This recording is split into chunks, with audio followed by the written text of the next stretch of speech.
तो चलिए आज स्टार्ट करते हैं आज का लेक्चर जो है इम्यूनोसप्रेसेंट। ओके, तो इम्यूनोसप्रेसेंट क्या है? Immunosuppressant as a name suggest, immuno means आपकी इम्यूनिटी, सप्रेसेंट मीन्स उसे सप्रेस करने वाली मेडिसिन। ठीक है, ऐसी मेडिसिन जो हमारे इम्यून सिस्टम को सप्रेस करती है। अब बात ये आती है कि ऐसी मेडिसिन की ज़रूरत क्यों पड़ रही है, आपको क्यों लग रहा है कि आपकी इम्यूनिटी को सप्रेस होना चाहिए? तो उसका बहुत सिंपल सा आंसर है कि बहुत सारे टाइम क्या होता है, हमारा जो इम्यून सिस्टम है, ठीक है, बहुत से लोगों में ये प्रॉब्लम आती है कि हमारा खुद का इम्यून सिस्टम हमारे खिलाफ काम करना स्टार्ट कर देता है।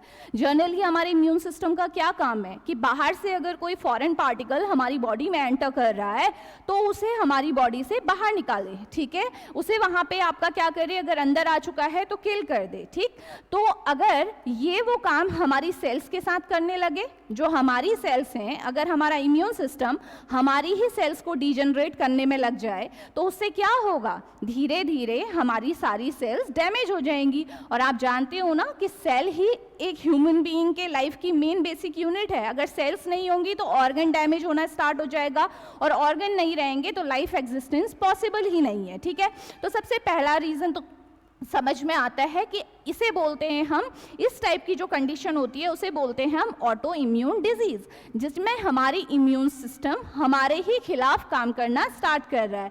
रीजन आपके कुछ भी हो सकता है, वैसे आपकी जो ऑटो इम्यून डिजीज हैं उनका कारण जो है वेल नोन नहीं है। ठीक है, तो आपको ये मान के चलना है कि ये ऑटो इम्यून डिजीज में ये प्रॉब्लम आ सकती है। ठीक है, तब आपको चाहिए कि आप इम्यूनिटी को सप्रेस करें, क्योंकि आपकी इम्यून सिस्टम आपके खिलाफ काम कर रहा है। ठीक हो गया। इसके अलावा और कौन सी चीज़ें हो सकती हैं? ग्राफ्ट। अगर किसी इंसान का कोई भी ऑर्गन ट्रांसप्लांट हुआ है, सपोज उसका लीवर काम नहीं कर रहा था, लीवर ट्रांसप्लांट हुआ है, लंग ट्रांसप्लांट हुए हैं, किडनी ट्रांसप्लांट हुआ है, तो अगर किसी भी टाइप का ग्राफ्ट बॉडी में लगाया गया है, ठीक है, तो उस केस में भी हमारी बॉडी क्या करेगी? देखो, बाहर से आपने किसी और का किडनी बॉडी में लगाया अपनी, तो आपकी बॉडी के लिए तो वो फॉरेन है ना, तो आपकी बॉडी, आपका इम्यून सिस्टम क्या करेगा? उसके अगेंस्ट एंटीबॉडी बनाना स्टार्ट कर देगा, है ना। और आप चाहते हो ऐसा हो? नहीं ना, आप चाहते हो कि जो ग्राफ्ट आपकी बॉडी में ट्रांसप्लांट किया गया है आपकी बॉडी उसे एक्सेप्ट करे, लेकिन ऐसा हो नहीं रहा है। तो इस केस में भी हमें अपनी इम्यूनिटी को सप्रेस कराना पड़ेगा, तो इसलिए भी हम क्या करते हैं? इम्यूनोसप्रेसेंट ड्रग देते हैं।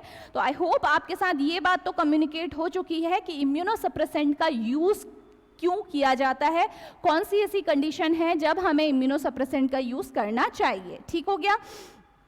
अब नेक्स्ट बात ये आती है कि इम्यूनोसप्रेसेंट कैसे काम करते हैं, वो हम डिस्कस करने से पहले थोड़ा सा हम इम्यूनिटी के बारे में डिस्कस कर लेते हैं। ठीक है, कैसे, क्योंकि देखो, जब हम अपनी इम्यूनिटी को समझ पाएंगे तब जाके हम वो ड्रग्स को डिस्कस कर पाएंगे जो इस इम्यूनिटी को आपकी सप्रेस करने वाली है। ठीक है, तो बहुत सिंपल है, जो हम पहले भी बता चुकी हूँ मैं, जो हमने इम्यूनोफार्माकोलॉजी में डिस्कस किया था कि जो हमारी बेसिकली जो हमारी इम्यूनिटी है, ठीक है, इम्यूनिटी हमारी क्या होती है? दो टाइप की होती हैं। ठीक है, पहली कौन सी है हमारी? इन्नेट, और दूसरी इम्यूनिटी कौन सी है हमारी? एडाप्टिव। ठीक है, अब इन दोनों में क्या डिफरेंस है इसको समझ लेते हैं। देखो, जो इन्नेट इम्यूनिटी होती है, ठीक है, इन्नेट मतलब ये वो इम्यूनिटी है, यानी कि ये कह सकते हो ये वो बॉडी सेल्स हमारी बनाती है। ऑब्वियसली इम्यूनिटी है तो हमारी बॉडी का ही पार्ट है। तो इस जो हमारी इन्नेट इम्यूनिटी को कौन सी सेल्स परफॉर्म करती हैं? ये हमारी वो सेल्स होती हैं जो हमारी बॉडी में कॉन्स्टिट्यूटिवली हमेशा प्रेजेंट रहती हैं एक्शन परफॉर्म करने के लिए। समझ में आ रहा है? इसका मतलब इसे समझो सिंपल लैंग्वेज में, अगर कोई एंटीजन हमारी बॉडी में एंटर कर रहा है, ठीक है, अगर एंटीजन हमारी बॉडी में एंटर कर रहा है तो ये आपकी सेल्स जो इस इन्नेट इम्यूनिटी को फॉर्म करती हैं, इसमें जितनी भी सेल्स आती हैं ये फटाफट से अपना एक्शन दिखाना शुरू कर देंगी और ट्राई करेंगी कि उस एंटीजन को ख़त्म करें, ठीक है, या फिर उस जो भी आपका एंटीजन आया उसे कंट्रोल्ड रखें, उसके थ्रू कोई डिजीज ना हो। समझ रहे हो? तो इस जो इन्नेट इम्यूनिटी के लिए हमारी कौन कौन सी सेल्स रिस्पॉन्सिबल होती हैं, इन्नेट में जो आती हैं वो हम देख लेते हैं। ठीक है, चलिए, कौन सी सेल है? पहली सेल देखो, NK सेल। ठीक है, पहली सेल कौन सी है हमारी? NK सेल है। सेकेंड सेल कौन सी है हमारी? मैक्रोफेज। ठीक है, मैक्रोफेज भी इसी कैटेगरी में आती है। नेक्स्ट हमारे पास है हमारी न्यूट्रोफिल्स। इसके बाद आती हैं हमारी फोर्थ आपकी आप ले सकते हैं मोनोसाइट्स। इसके अलावा आपकी डेंड्राइटिक सेल्स भी आती हैं, ठीक है। ये सारे क्या हैं, आपके इन्नेट इम्यूनिटी का पार्ट है, यानी कि ये सारी सेल आपके ब्लड में प्रेजेंट है, आपके एपिथेलियल सेल लाइनिंग में प्रेजेंट है, ठीक है, बॉडी में प्रेजेंट है आप कह सकते हो। और जब भी ऐसा होगा, ठीक है, जब भी कोई बाहर से एंटीजन बॉडी में एंटर करेगा तो फटाफट से ये सेल अपना काम करना स्टार्ट कर देंगी, ठीक है। और इन सेल्स के स्पेसिफिक किस तरह से काम करती हैं ये हम किसी और लेक्चर में डिस्कस करेंगे, क्योंकि यहाँ पे हम मेन क्या कवर करने वाले हैं, इम्यूनोसप्रेसेंट। उससे पहले हम थोड़ा बहुत इम्यूनिटी को समझ रहे हैं, ठीक है। तो ये तो आपको समझ में आया। अब इन्नेट ये है, तो एडाप्टिव इम्यूनिटी क्या होती है? Adaptive immunity as the name suggest, आप अडाप्ट कर रहे हैं, आपकी बॉडी अडाप्ट कर रही है, यानी कि एडाप्टिव इम्यूनिटी के लिए जो सेल्स आपकी रिस्पॉन्सिबल हैं, पहले उसे देख लेते हैं कौन कौन सी सेल है। फर्स्ट हमारे पास सेल है टी सेल, टी लिम्फोसाइट, और सेकेंड सेल हमारे पास कौन सी है, बी सेल, बी लिम्फोसाइट, ठीक है। तो ये वो, अब इनमें क्या डिफरेंस है ये समझो। ये जो सेल्स है ना, ये आपके ब्लड में आपको पता है प्रेजेंट है, लिम्फोसाइट्स के टाइप है तो ब्लड में ही प्रेजेंट है, लेकिन ये क्या होते हैं, आपके एक्टिव नहीं है, इस बात को समझिए, ये एक्टिव फॉर्म में नहीं है, इनको एक्टिव कराना पड़ता है तब जाके ये अपना फंक्शन परफॉर्म करते हैं। और यही कारण है कि जो इन्नेट जो सिस्टम है हमारा, इन्नेट इम्यून सिस्टम जो है बेसिकली, ये आपका अगर एंटीजन बॉडी में एंटर किया है तो उसके कुछ ही घंटों में ये असर दिखाना स्टार्ट कर देता है। लेकिन जो अडाप्टिव इम्यूनिटी है, ये हो सकता है कि कुछ दिन लग जाए या वीक लग जाए इस इम्यूनिटी को काम करने में, ठीक है। तो इन दोनों में डिफरेंस को हमेशा ध्यान रखेंगे कि दोनों ही इम्यूनिटी बॉडी के लिए इंपॉर्टेंट है। एक इम्यूनिटी ऐसी है, यानी कि एक जो इन्नेट है वो ऐसी है कि जैसे ही आपका एंटीजन बॉडी में एंटर करेगा ये काम करना स्टार्ट कर देगी, क्विक रिस्पॉन्स देगी, इसीलिए इसका फास्ट रिस्पॉन्स रहेगा, ठीक है। लेकिन एडाप्टिव इम्यूनिटी, क्योंकि इन सेल्स को, जो एडाप्टिव इम्यूनिटी का पार्ट है, इन सेल्स को एक्टिव होना पड़ता है, ठीक है, तो इनके एक्टिवेशन में टाइम लग जाता है, इसीलिए इनका जो ये जो इम्यूनिटी है इसका रेस्पॉन्स क्या रहेगा, स्लो रेस्पॉन्स रहेगा, ठीक है। आपको ध्यान रखना है कि जो ये वाली इम्यूनिटी है इसका रेस्पॉन्स क्या होगा, आपका स्लो रेस्पॉन्स होगा, लेकिन जो इसका इफेक्ट होगा ना वो क्या होगा, लॉन्ग लास्टिंग होगा। और प्लस एक और एडवांटेज होता है एडाप्टिव के साथ, इनकी जो ये जो सेल्स होती हैं इस इम्यूनिटी का जो पार्ट है, इसकी मेमोराइजिंग एबिलिटी होती है, यानी कि ये याद रखती हैं चीज़ों को। सपोज आज की डेट में कोई एंटीजन बॉडी में एंटर किया, ठीक हो गया, अब नेक्स्ट टाइम कभी भी वही एंटीजन आपकी बॉडी में एंटर करेगा तो ये सेल्स कैसी होती हैं, ये याद रखती हैं कि हाँ ये एंटीजन आया था, तो फिर उस टाइम पे इन्हें एक्टिवेशन की ज़रूरत नहीं होती है, ये सीधे जाएंगी अपना काम कर देंगी, एंटीजन को ख़त्म कर देंगी। इसीलिए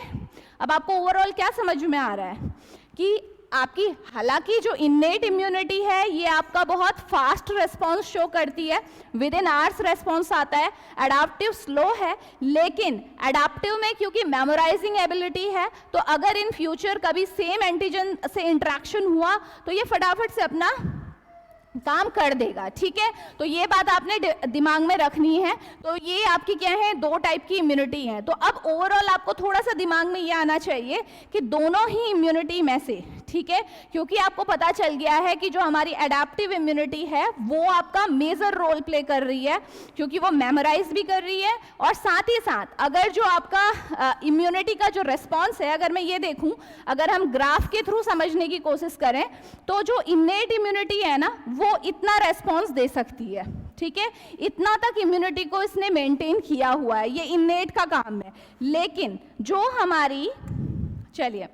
हमारी एडाप्टिव इम्यूनिटी है ना वो क्या करेगी, इस इम्यून रिस्पॉन्स को पीक में ले जाने का काम करेगी, समझ रहे हो। तो जो पीक इफेक्ट आ रहा है, ये पीक जो इफेक्ट आ रहा है वो किस वजह से आ रहा है, आपका एडाप्टिव इम्यूनिटी की वजह से आ रहा है। तो इस बात को आपको ध्यान में रखना है।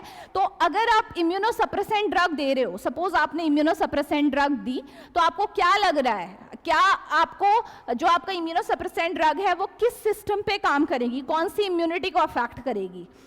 तो मेनली जो हमारी इम्यूनोसप्रेसेंट ड्रग होती हैं वो किस पे काम करती है, एडाप्टिव इम्यूनिटी पे, ठीक है।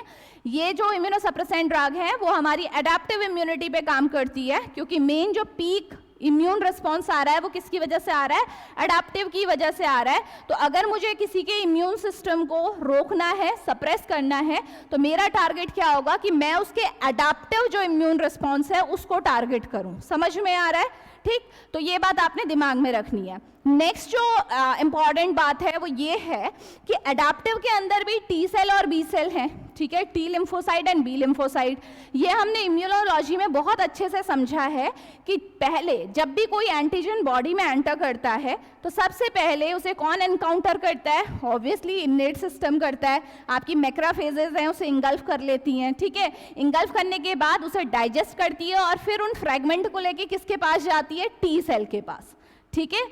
डिटेल में हम पहले ही पढ़ चुके हैं, ठीक है, और इम्यूनिटी के अलग से लेक्चर में मैं इसे डिटेल में भी बताऊंगी, बट फिलहाल के लिए समझ लीजिए कि इनेट सिस्टम ने अपना काम किया, सब मैक्सिमल रिस्पॉन्स दिखाया, ठीक है। उसके बाद क्या हुआ, कौन सा सिस्टम एक्टिवेट हुआ, एडेप्टिव इम्यूनिटी एक्टिवेट हुई, और इसको एक्टिवेट करने के लिए कौन से सिस्टम ने काम किया, इनेट ने। पहले इनेट ने काम किया और फिर कुछ टाइम बाद एडेप्टिव सिस्टम को एक्टिवेट कर दिया, और एडेप्टिव सिस्टम में भी सबसे पहली सेल जो एक्टिवेट होगी वो कौन सी होगी, टी सेल, टी लिम्फोसाइट, ठीक है। टी लिम्फोसाइट एक्टिवेट होती है और उसके बाद आपका ये टी लिम्फोसाइट्स जो हैं किसको एक्टिवेट करते हैं, बी लिम्फोसाइट को। तो अब ओवरऑल सब समझ में आ गया कि इनेट किसको एक्टिवेट कर रहा है, एडेप्टिव को, और एडेप्टिव में किसे कर रहा है, टी सेल को, और टी सेल एक्टिवेट होने के बाद किसे एक्टिवेट कर रही है, बी सेल को, ठीक है। और आपको पता है कि ये बी सेल ही हैं जो क्या बनाएंगी, एंटीबॉडी बनाएंगी, ठीक है। एंटीबॉडी प्रोडक्शन का काम किसका है, बी सेल का है। तो अब आप इम्यूनोसप्रेसेंट ड्रग दे रहे हो तो सबसे अच्छा टारगेट कौन होगा, सबसे अच्छा टारगेट कौन होगा, क्योंकि ये तो हमें समझ में आ गया कि मेन जो रोल है वो एडेप्टिव का ही है, तो टारगेट टी सेल या बी सेल में से एक होना चाहिए। अब उसमें भी आपको ये समझ में आ गया कि टी सेल ही बी सेल को एक्टिव करती हैं। अगर हम टी सेल को ही टारगेट करें किसी भी तरीके से, अगर हम ये टी सेल को टारगेट कर देते हैं ना, ठीक, तो क्या होगा, देखो, अगर ये टी सेल आपका टारगेट हो गई तो ये क्या करेगी, बी सेल को एक्टिवेट नहीं कर पाएगी, एंटीबॉडी प्रोडक्शन नहीं होगा, और यही तो हमारा इम्यून रिस्पांस है। इम्यून रिस्पांस यही तो होता है कि बी सेल हमारा एंटीबॉडी बनाती है, टी सेल हमारे साइटोकाइंस रिलीज करती है, साथ ही साथ आपका टी सेल में हमारी साइटोटॉक्सिक टी सेल्स होती हैं जो कि डायरेक्टली एंटीजन को किल करती है। पूरा हमने पढ़ा हुआ है ऑलरेडी, ठीक है। तो मेन हमें दिमाग में यही रखना है कि अगर टी सेल को हम ब्लॉक करा दें, उसके एक्टिवेशन को ब्लॉक करा दें, जो कि किसके थ्रू होता है, इनेट सिस्टम के थ्रू होता है, तो हम बी सेल एक्टिवेशन को खुद ब खुद रोक लेंगे, और इस तरीके से हम किसी भी इंसान की इम्यूनिटी को सप्रेस करने में कामयाब हो सकते हैं। ठीक हो गया। तो अब ये यहां तक हमें क्लियर हो गया कि मेन टारगेट हमारा क्या रहेगा, टी सेल रहेगा, ठीक है। टी सेल को किसी भी तरीके से हमने क्या करना है, रोकना है, ठीक है, एक्टिव होने से रोकना है, क्योंकि ये एक्टिवेटेड नहीं रहता है, ठीक है। अब देखो कैसे ये होगा, पहले अब इस चीज को हम समझ लेते हैं। चलिए,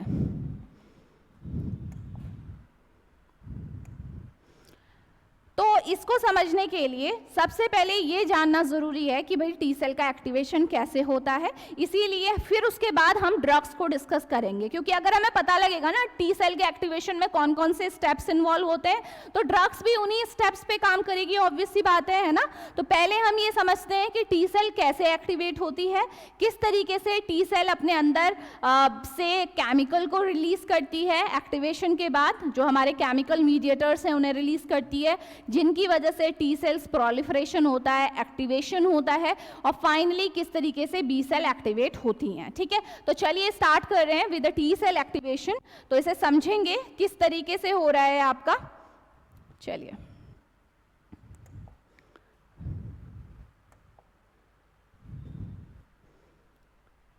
सपोज ये हमारी क्या है,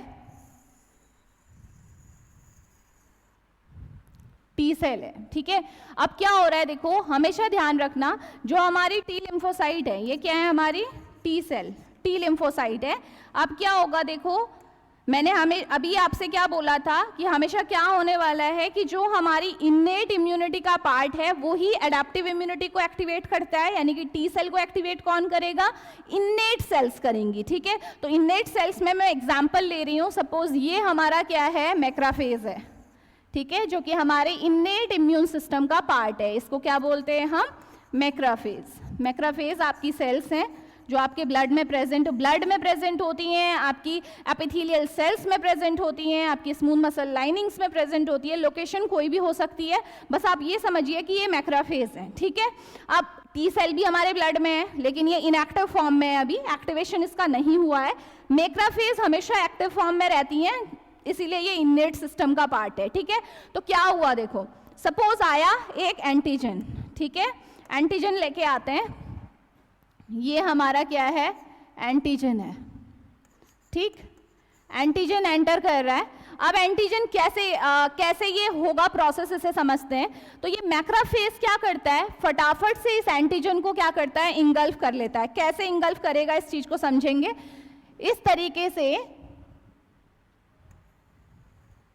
ये देखिए, मैक्रोफेज अपने शेप को चेंज करेगा और जो एंटीजन यहाँ है ये आसानी से इस पार्ट के थ्रू इंगल्फ हो जाएगा और कहाँ आ जाएगा? सेल के अंदर आ जाएगा, ठीक है। इसको हम लेके आ गए सेल के अंदर।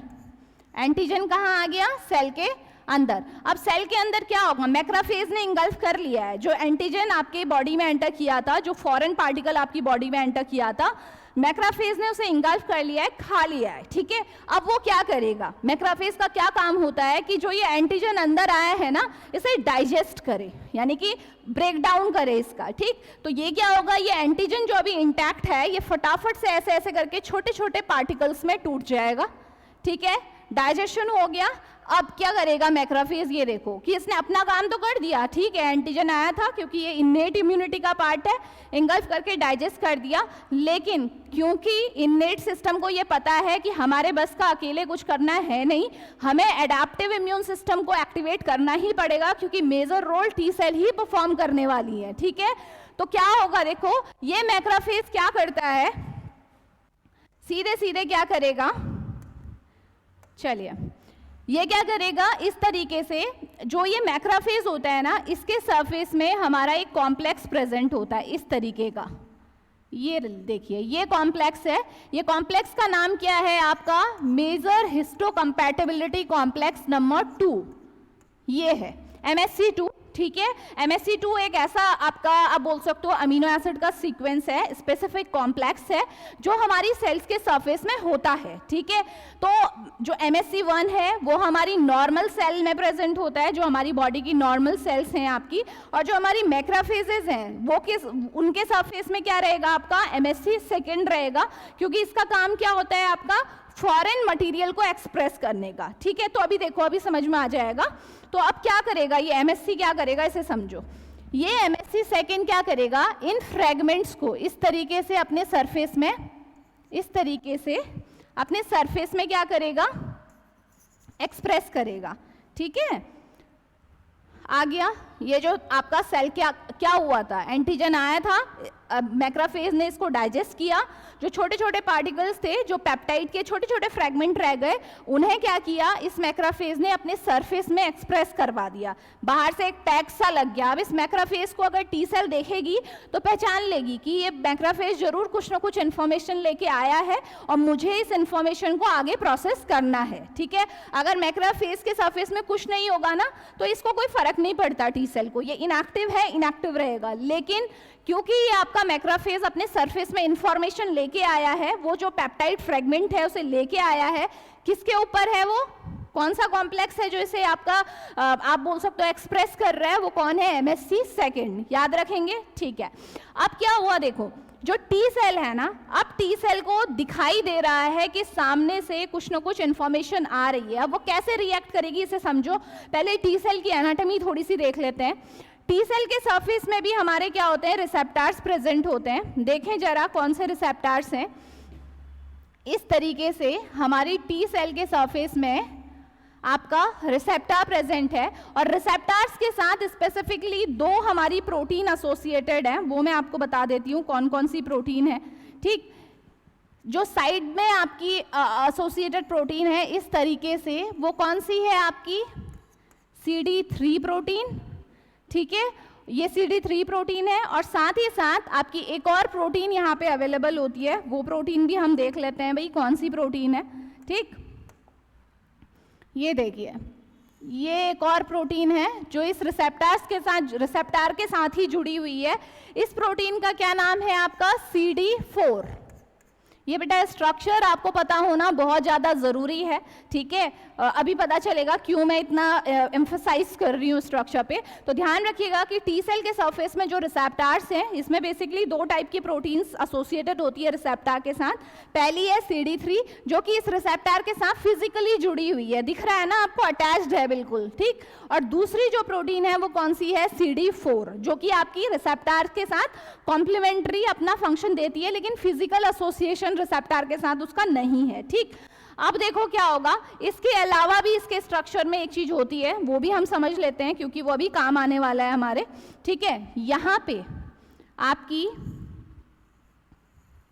इस तरीके से ये एक और रिसेप्टार आपका टी सेल के सरफेस में प्रेजेंट होता है, जिसको हम बोलते हैं को स्टिमुलेटरी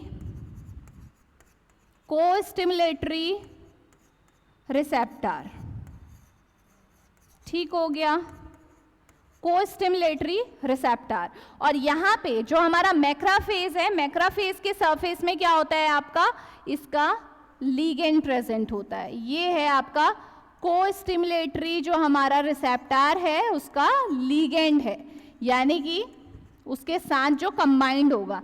तो ये भी आपको ध्यान में रखना है, ठीक। तो ये हमारा दिमाग में रहे तो हम आसानी से अब कर सकते हैं, क्योंकि हम स्ट्रक्चर देख चुके हैं कि कैसा स्ट्रक्चर है। तो सिंपली क्या होगा, देखो ये जो हमारा मैक्रोफेज है अपने साथ वो पेप्टाइड फ्रेगमेंट को एक्सप्रेस करके लेके आया है MSc सेकेंड में।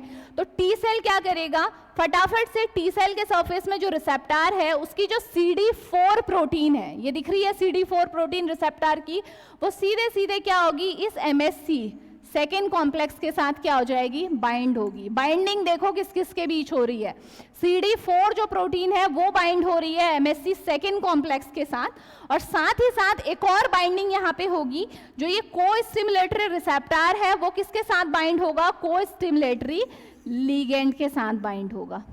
तो 2 बाइंडिंग होनी जरूरी है। जब भी हम ये टी सेल को एक्टिवेशन की बात करते हैं तो उसमें 2 बाइंडिंग होनी जरूरी है। पहली बाइंडिंग CD4 प्रोटीन, जो कि इसका क्या है आपका, 1 मिनट, CD4 प्रोटीन जो कि आपका रिसेप्टार का टाइप है, ठीक है, उसकी बाइंडिंग किसके साथ होनी चाहिए आपकी, किसके साथ होनी चाहिए, MSc सेकेंड के साथ होनी चाहिए। और साथ ही साथ जो हमारा को स्टिमुलेटरी रिसेप्टार जो कि टी सेल में प्रेजेंट है उसकी बाइंडिंग होनी चाहिए को स्टिमुलेटरी रिसेप्टार लिगेंड के साथ। तो ये दोनों ही बाइंडिंग जब होती है ना, अब क्या होता है समझिए। आई थिंक इतना तो आपको समझ में आ गया, ठीक है।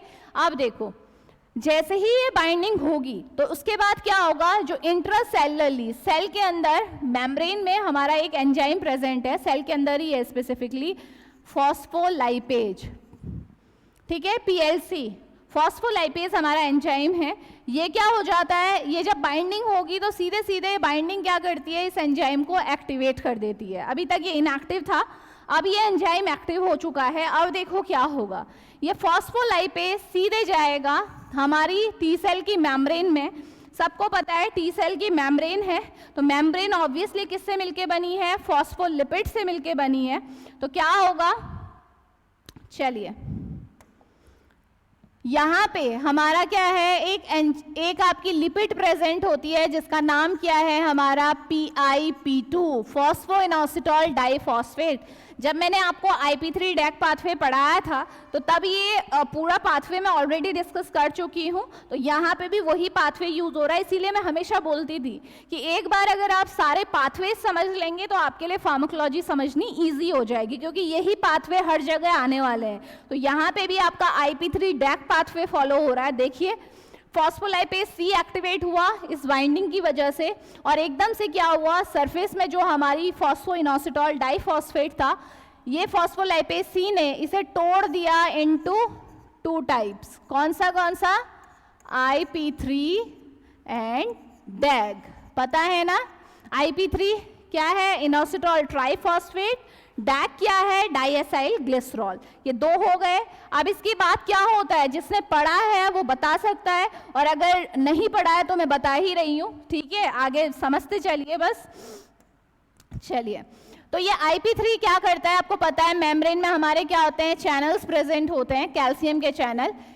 IP3 क्या करता है? इन चैनल्स को ओपन कर देता है, तो सेल के अंदर कैल्शियम का लेवल आपका बढ़ जाएगा। ठीक हो गया, इतना तो IP3 ने किया। डैक जो होता है ये क्या करता है? आपका फॉस्फोकाइनेज C नाम का आपका एंजाइम होता है, इसे ये क्या कर देता है? एक्टिवेट कर देता है।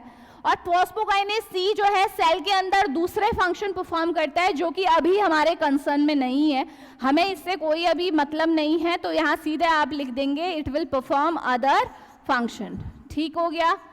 ठीक। अब हमें मतलब केवल किससे था? IP3 से, जिसने कैल्शियम चैनल को ओपन किया, कैल्शियम की सेल में एंट्री हुई। इस सेल के अंदर स्पेसिफिक टाइप की प्रोटीन हमारे पास प्रेजेंट है। कौन सी प्रोटीन है बेटा? ये कामोडिलिन। पढ़ा है ना? कैल्मोडिलिन आपकी प्रोटीन है जो हमारी क्या है? सेल के अंदर प्रेजेंट है। तो ये कैल्शियम क्या करेगा? कैमोडिलिन के साथ कॉम्प्लेक्स बना लेगा, और ये जो कॉम्प्लेक्स है ये सीधे क्या करने वाला है? सेल के अंदर एक और हमारे पास क्या है? क्या है? सेल के अंदर एक और हमारे पास 1 मिनट, सेल के अंदर एक और प्रोटीन हमारे पास अवेलेबल है जिसका नाम है कैल्सीन्यूरिन। कैल्सीन्यूरिन हमारी प्रोटीन है जो सेल के अंदर प्रेजेंट है। ये सीधे सीधे क्या करने वाला है? कॉम्प्लेक्स कैल्सीन्यूरिन को एक्टिवेट कर देगा। बस इतना समझ लीजिए कि सेल के अंदर हमारी प्रोटीन थी कैल्सीन्यूरिन, जो कि टी सेल फंक्शन के लिए बहुत ज़्यादा ज़रूरी है। अभी आगे आप देखोगे इस स्टेप में। फिलहाल के लिए क्या हुआ आपका? ये जो आपका IP3 था, इसने क्या किया? कैल्शियम की एंट्री बढ़ा के कैमोडिलिन के साथ कॉम्प्लेक्स क्रिएट किया, और इस कॉम्प्लेक्स ने कैल्सीन्यूरिन जो हमारी प्रोटीन है इसको एक्टिव कर दिया। अब ये कैल्सीन्यूरिन क्या करेगा इसे समझिए, ठीक है? कैल्सीन्यूरिन क्या करेगा, इतना तक समझ में आ गया। नेक्स्ट में हम इससे आगे का डिस्कस कर रहे हैं, ठीक है? नेक्स्ट पेज में चल लेते हैं, ठीक है? चलिए, अब क्या हुआ देखो, वापस से वही करेंगे हम, ठीक? चलिए, सेल के अंदर अभी तक हमने क्या देखा कि हमारी कैल्सीन्यूरिन आ चुकी है, ठीक? चलिए, कैल्सीन्यूरिन जो है सेल के अंदर एंटर कर चुका है, इतने तक तो समझ में आ गया था, ठीक है? अब देखो कैल्सीन्यूरिन क्या करता है। कैल्सीन्यूरिन हमारा एक सेल के अंदर ही साइटोप्लाज्म में एक फैक्टर होता है जिसको बोलते हैं हम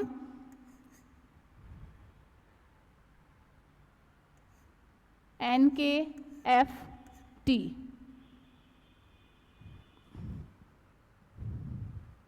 रुकिएगा 1 मिनट।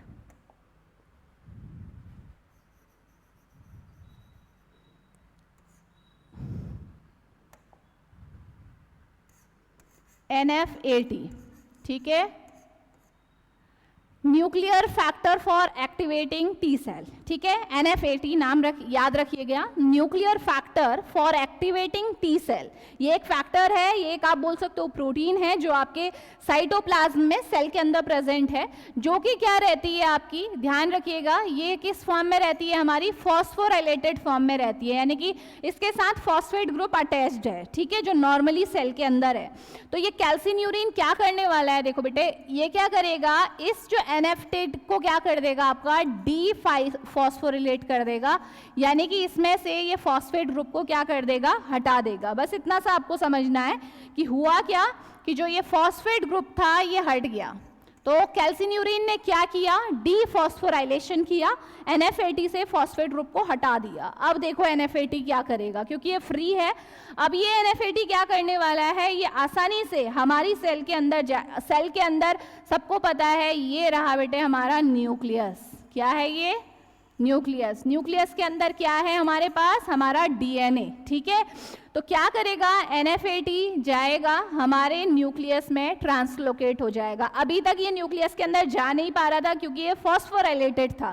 कैल्सीन्यूरिन ने इसे डीफॉस्फोरिलेट कर दिया, फॉस्फेट हटा दिया, आसानी से ये अब हमारे न्यूक्लियस में जाएगा। न्यूक्लियस में जाने के बाद ये क्या करने वाला है, इसे समझिए। न्यूक्लियस में जाने के बाद ये हमारे डीएनए में जो एक स्पेसिफिक जीन है जो कि क्या बनाता है, हमारा प्रो इन्फ्लामेटरी मीडिएटर को बनाता है, जिसकी वजह से टी सेल एक्टिवेशन होने वाला है, बी सेल एक्टिवेशन होने वाला है। ये उस जीन को क्या कर देता है, एक्सप्रेस कर देता है, एक्टिवेट कर देता है। तो सपोज ये एक छोटा सा फ्रेगमेंट है, ये है वो फ्रेगमेंट, ठीक है, ये वो जीन है जिसका एक्टिवेशन होना था। तो क्या होगा, NF80 अंदर गया, इसने क्या किया, अंदर जाने के बाद इस जो जीन को क्या कर दिया, आपका एक्टिवेट कर दिया, एक्सप्रेस कर दिया। तो अब क्या होगा, जब इस डीएनए का ट्रांसक्रिप्शन होगा, ट्रांसलेशन होगा, फाइनली प्रोसेस होगी ट्रांसलेशन की, तो जो प्रोटीन बनेगी वो कौन सी बनेगी, जो प्रोटीन ये जीन बनाता होगा। कौन सी प्रोटीन बनाता होगा, प्रो इन्फ्लामेटरी मीडिएटर वाली प्रोटीन, है ना।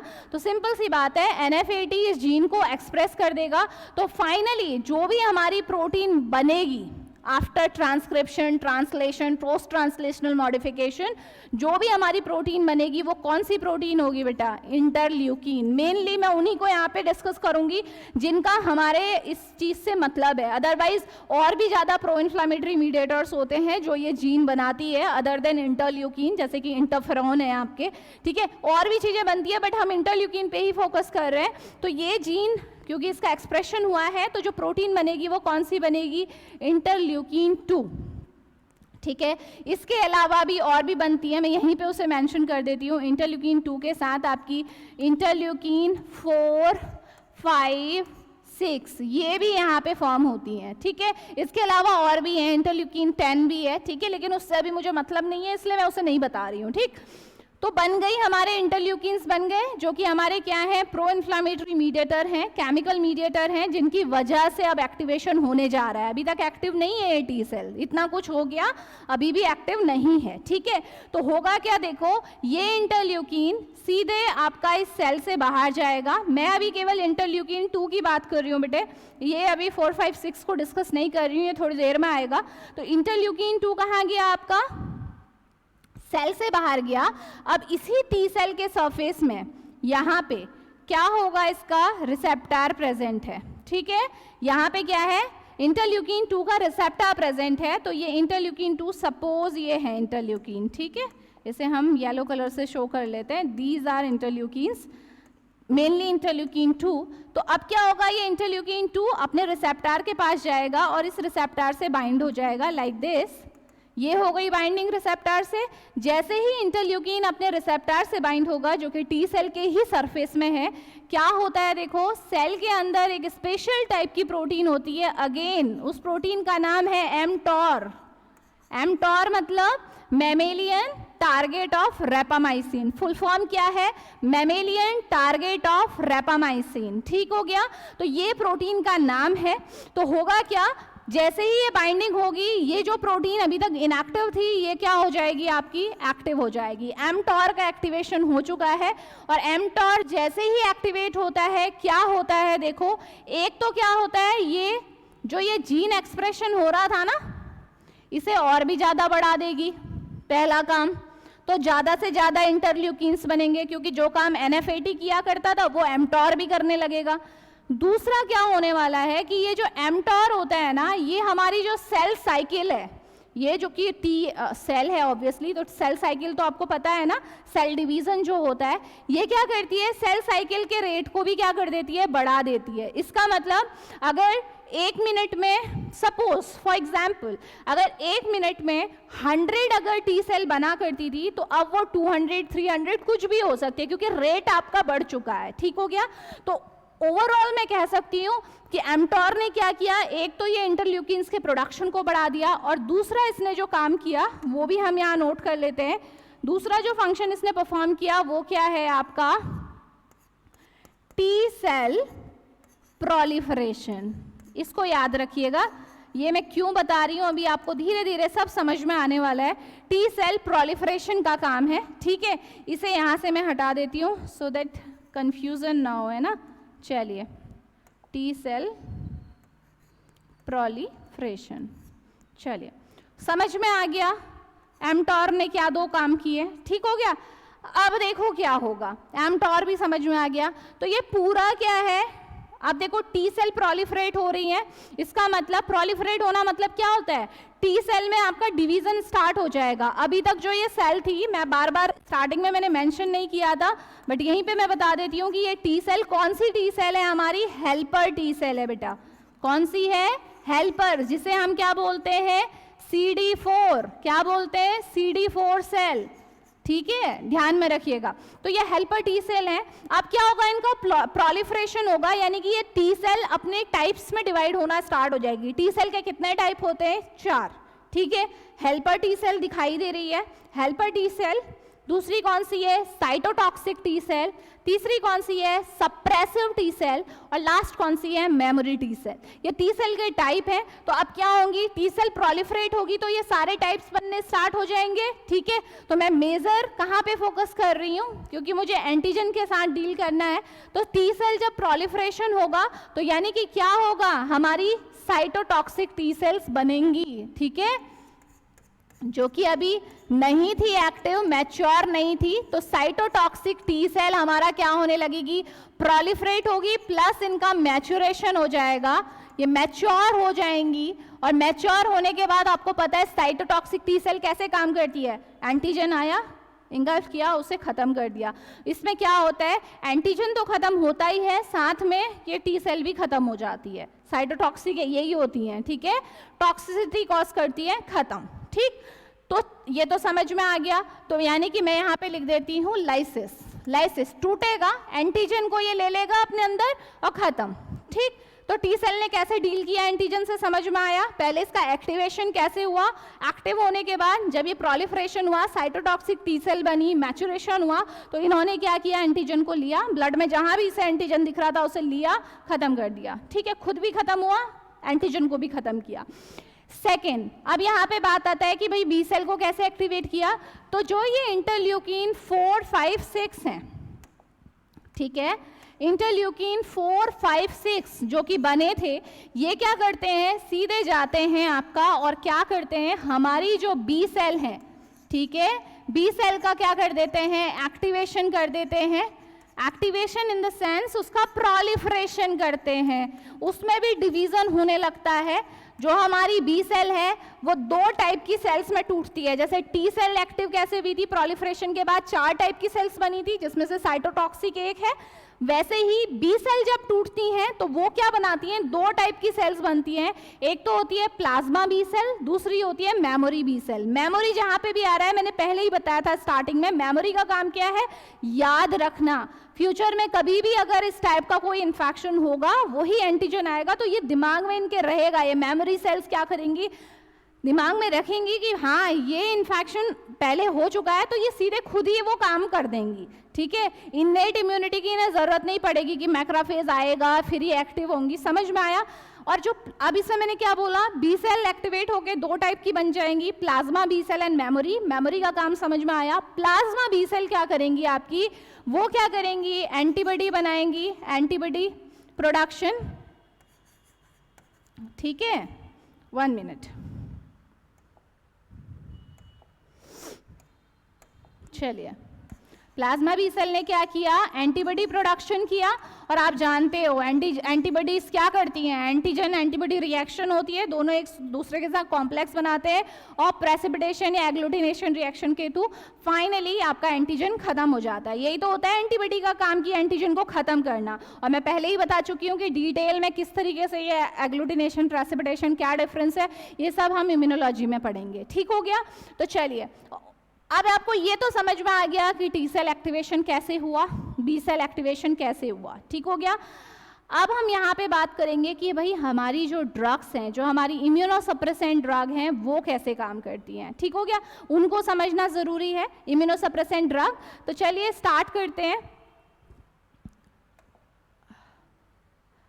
हाँ, ये स्लाइड में हमने क्या समझा था, हमने ये समझा था कि किस तरीके से हमारा टी सेल का एक्टिवेशन हो रहा है। तो ऑब्वियसली जो हमारी इम्यूनोसप्रेसेंट ड्रग है वो क्या करने वाली है, इन्हीं स्टेप्स से भी काम करेंगी। ठीक है, तो फर्स्ट स्टार्ट करते हैं with the first class of drug, जो कि हमारी क्या है, जो टारगेट करेगी किसको, कैल्सीन्यूरिन को। तो ये कौन सी है, इसे समझ लीजिए। चलिए, तो पहली क्लास हमारी जो ड्रग की है वो है कैल्सीन्यूरिन इनहिबिटर।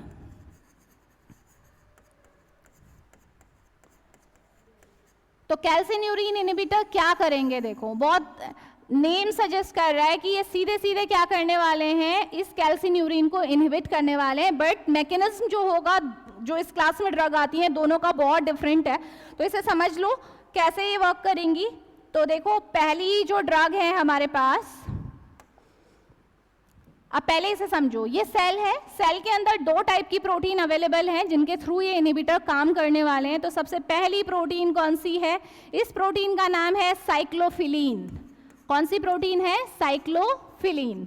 और इसी के साथ एक और प्रोटीन यहाँ पे हमारी प्रेजेंट है, वो प्रोटीन भी हम लिख लेते हैं, फिर उसके बाद ड्रग्स को डिस्कस करेंगे, जिसका नाम है एफके बाइंडिंग प्रोटीन। ठीक है, तो एफके बीपी मैं लिख रही हूँ शॉर्ट में। तो दो टाइप की प्रोटीन हमारी सेल्स के अंदर अवेलेबल हैं जिनके थ्रू ये हमारे कैल्सिन्यूरिन इनहिबिटर वर्क करने वाले हैं। तो देखो कैल्सिन्यूरिन इनहिबिटर के अंदर जो इसकी कैटेगरी में जो मेडिसिन आती हैं वो दो टाइप की मेडिसिन है। कौन कौन सी है, देखो फर्स्ट क्लास ऑफ मेडिसिन है हमारे पास साइक्लोस्पोरिन। पहली कौन सी है, साइक्लोस्पोरिन। कैसे काम करेगी, देखो साइक्लोस्पोरिन सिंपली आपने किसी भी पेशेंट को साइक्लोस्पोरिन दिया तो साइक्लोस्पोरिन क्या करेगा, सेल के अंदर, टी सेल के अंदर एंटर करेगा और अपनी प्रोटीन के साथ बाइंड हो जाएगा।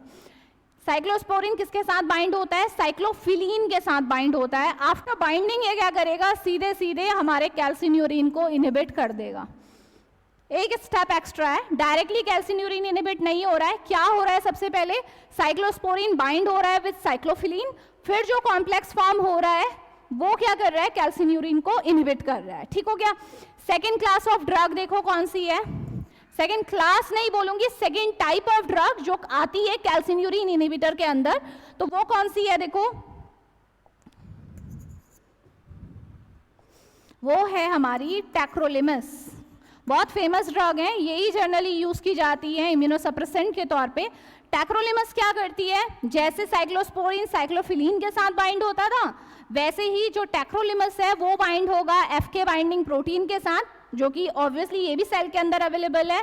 कॉम्प्लेक्स जो बनेगा वो डायरेक्टली क्या करने वाला है,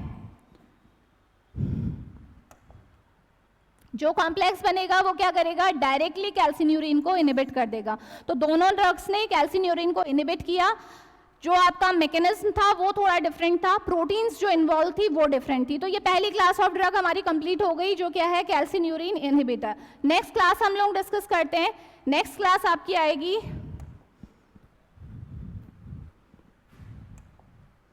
चलिए हाँ यहीं पे है, जो आपका क्या है, मैंने क्या बोला था, आपका सेकेंड क्या होना चाहिए, जो बाइंडिंग है वो केवल MSC सेकेंड और CD4 से काम नहीं चलेगा। हमारी जो सेल्स होती हैं उनमें को स्टिमुलेटरी रिसेप्टर और लिगेंड प्रेजेंट होते हैं जो आपस में बाइंड होते हैं, और तब जाके टी सेल एक्टिवेशन हो रहा है। तो हम क्या कर सकते हैं, इस रिसेप्टर को ब्लॉक कर सकते हैं। ठीक है, तो हमारा जो सेकेंड टारगेट रहेगा बेटा, सेकेंड टारगेट क्या रहेगा, हम इस रिसेप्टर को ब्लॉक करा देते हैं। अगर ये रिसेप्टर ब्लॉक हो जाएगा तो ये दोनों जो रिसेप्टर और लिगेंड हैं दोनों आपस में बाइंड नहीं करेंगे और टी सेल का एक्टिवेशन पॉसिबल होगा ही नहीं, है ना। तो क्या करना है, इस क्लास की ड्रग को हम क्या बोलते हैं, बहुत सिंपल नेम दे देंगे इसे, को स्टिमुलेटरी रिसेप्टर इनहिबिटर। ठीक है, मैंने शॉर्ट में लिखा हुआ है, आप अपनी तरफ से कर सकते हैं, इसे फुल फॉर्म दे देना। ठीक है, टाइम वेस्ट नहीं कर रहे। तो यहाँ पे आ जाएगा इनहिबिटर।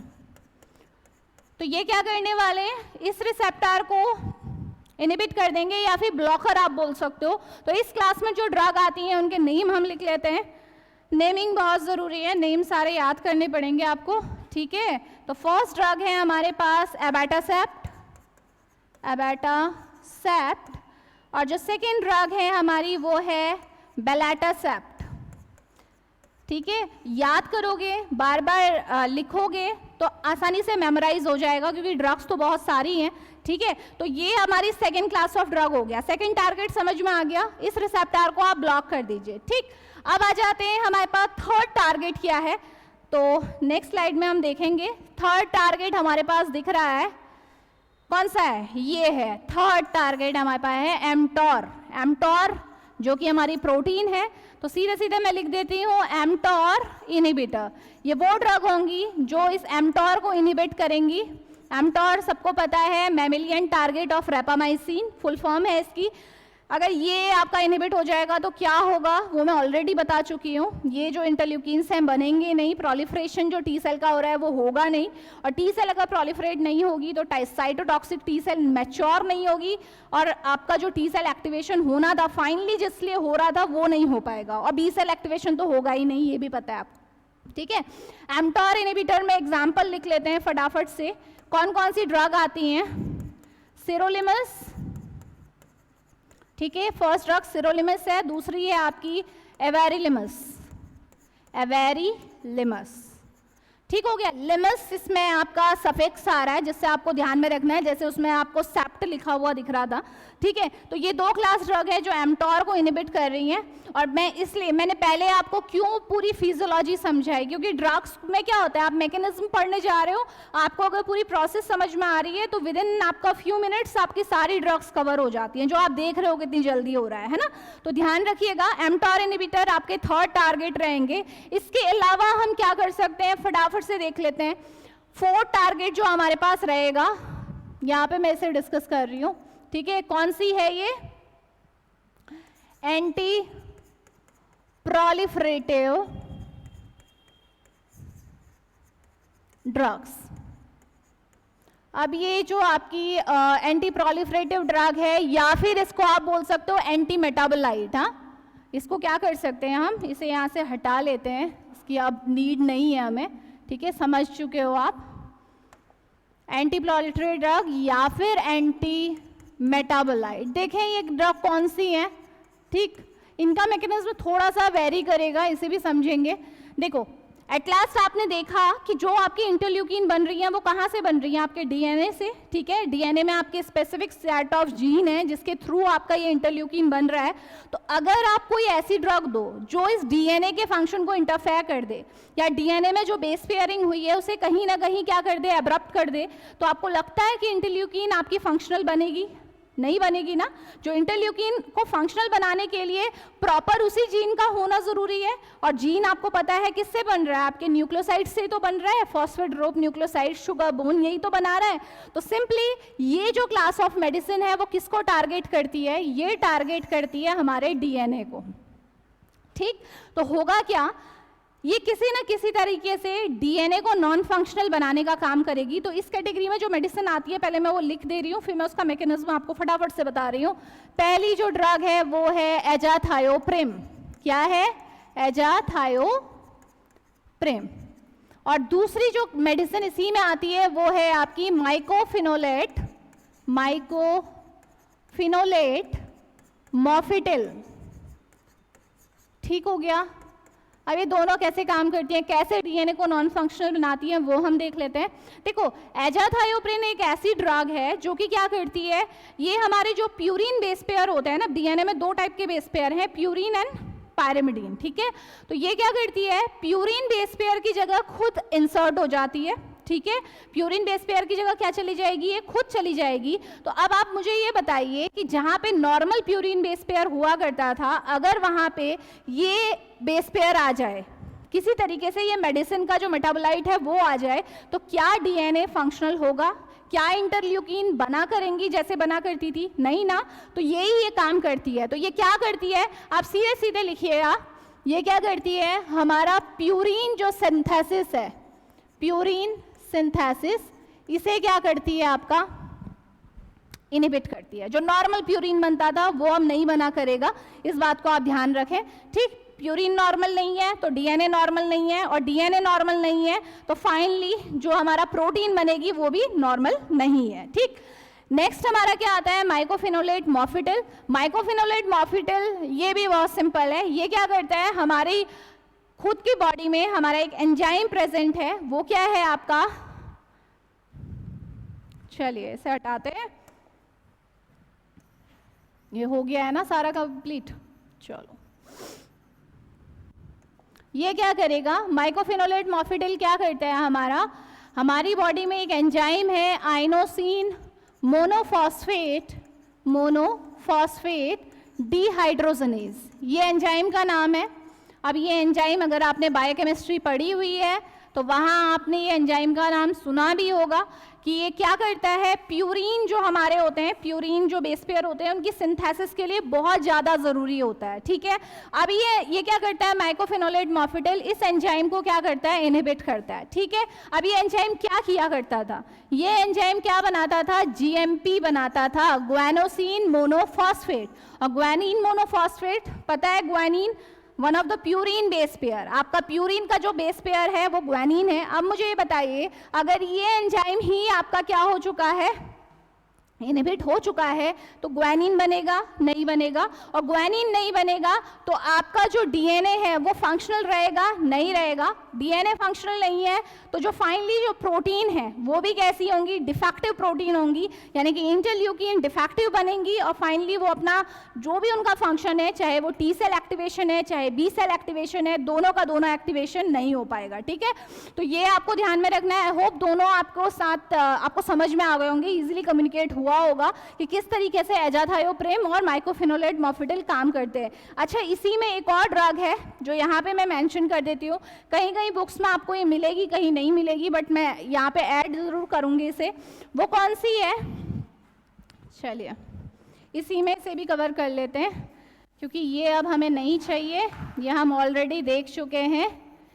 ठीक हो गया, तो क्या होगा, नेक्स्ट जो हमारी ड्रग है वो है आपकी लेफ्लुनोमाइड।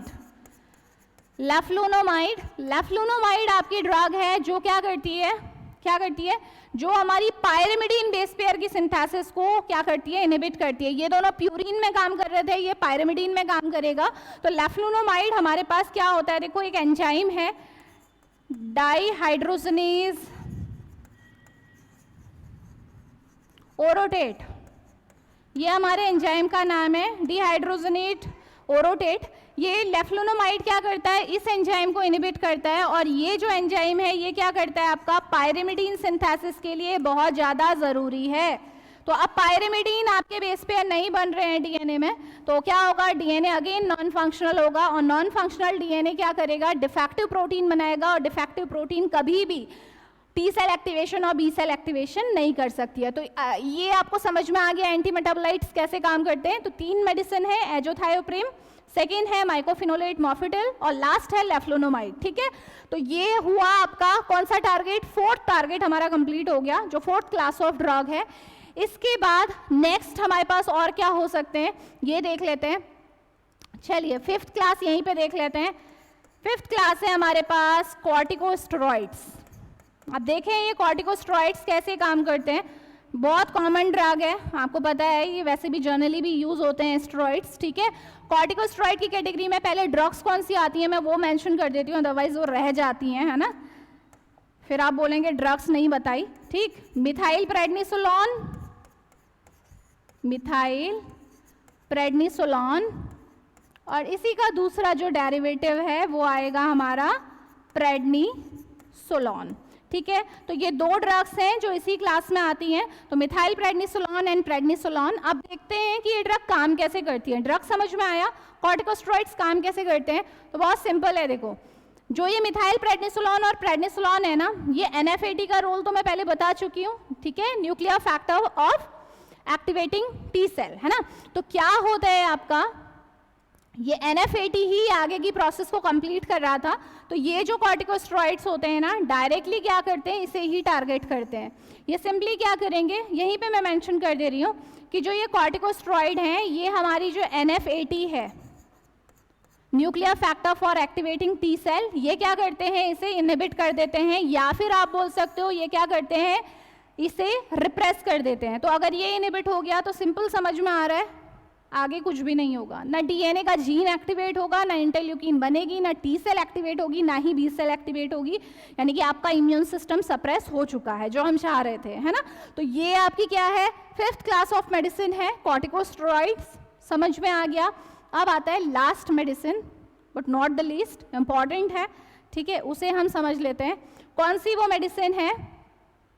चलिए last, I think 6th number है हमारे पास ये, तो लास्ट आता है हमारा एंटीबॉडीज। अब एंटीबॉडीज भी हम देते हैं पेशेंट को, अगर हमें क्या करना है, किसी की इम्यूनिटी को सप्रेस करना है तो आप एंटीबॉडीज दे सकते हैं। अब एंटीबॉडीज की क्लास में भी देखो कौन कौन सी आती हैं, तो सबसे पहले से मैं स्टार्ट कर रही हूँ एंटीबॉडीज में। सबसे पहली जो मेडिसिन है हमारे पास वो कौन सी है, एंटी थाइमोसाइट ग्लोबुलिन। ठीक हो गया। एंटी थाइमोसाइट ग्लोबुलिन आपकी एक ऐसी एंटीबॉडी है जो हम क्या करते हैं, इम्यूनिटी को सप्रेस करने में यूज़ करते हैं। तो ये जनरली करती क्या है ये समझिए। सपोज ये हमारी टी सेल थी, मैं पहले भी आपको बता चुकी हूँ कि टी सेल में क्या हुआ है, पूरा हम समझ चुके हैं। तो क्या होता है, टी सेल के सरफेस में बहुत सारे रिसेप्टर्स प्रेजेंट होते हैं। देखो इस तरीके से ये रिसेप्टर प्रेजेंट है, देखिए मैंने एक ही दिखाया है, आप बहुत सारे हो सकते हैं।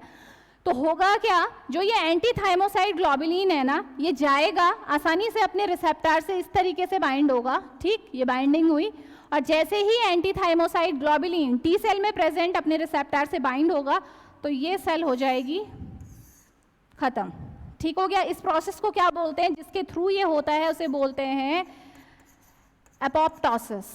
ठीक है, एपोप्टोसिस जो भी आप प्रोनाउंस करना चाहें आप कर सकते हैं। तो एपोप्टोसिस के थ्रू क्या हो रहा है, आपका टी सेल खत्म हो गई। हम यही तो चाह रहे थे। ठीक है, हमें किसी भी तरीके से टी सेल को रोकना है, मैकेनिज्म कुछ भी हो सकता है।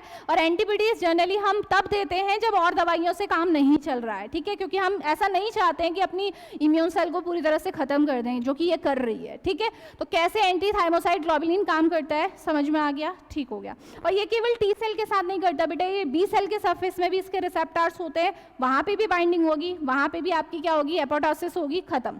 ठीक, नेक्स्ट आपकी जो आती है इसी क्लास में वो कौन सी है एंटीबॉडी, वो मैं देख लेती हूँ यहाँ पे। ठीक है, वो है आपकी, फर्स्ट है बेसिलिक्सिमैब और दूसरी है डेक्लिजुमैब।